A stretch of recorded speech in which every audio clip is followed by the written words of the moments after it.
सेबाया 10 थाखोनि मेट्रिक आनजादनि रिजाल्टखौ दिनै फोसावना होबाय। सेरफांगुरियाव सासे फालांगिरि सुनील मण्डलखौ गुलि गावनानै जोखोम जानाय जाथायजों लोब्बा थानाय 6 सुबुंफोरखौ पुलिसा खाबाय।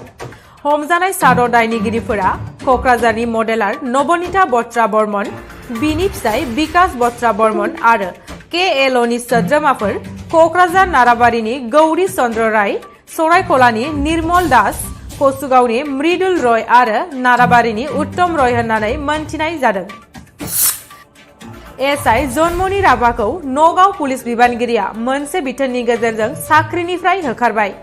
मख'नो गोनांदि SI जन्मनि राभा आरो गावनि जानो गोनां फिसाय राणा फगागजों गोरोबलायनानै माखासे थिखादारफोरखौ थगायदोंमोन। पुलिसनि संदाननायाव जन्मनि राभानि मोननै एकाउन्टआव गासै 20 लाख रां लेनदेन जानायनि फोरमानथिया सोराङाव फैदों।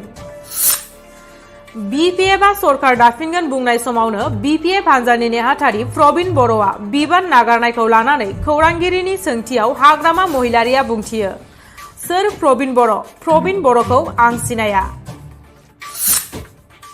अरुणाचल प्रदेशनि अन्जौ जिल्लायाव इन्डियान लिपस्टिक प्लान्ट मुंनि जाथोसे लाइफांखौ BSIनि नायबिजिरगिरिफोरा फिन संदांफिननो हादों।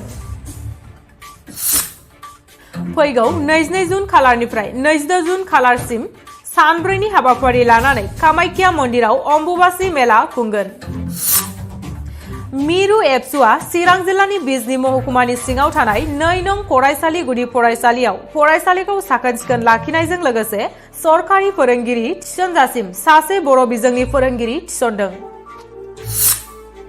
चिरां जिल्लानि मिरु लांगोनानि इक' पार्कखौ बेखेवनानै होबाय।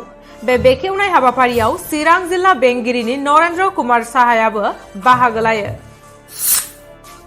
हिनजावसाफोरनि थाखाय आफगानिस्तानाव आलादा फरायसालि खुलिगोन।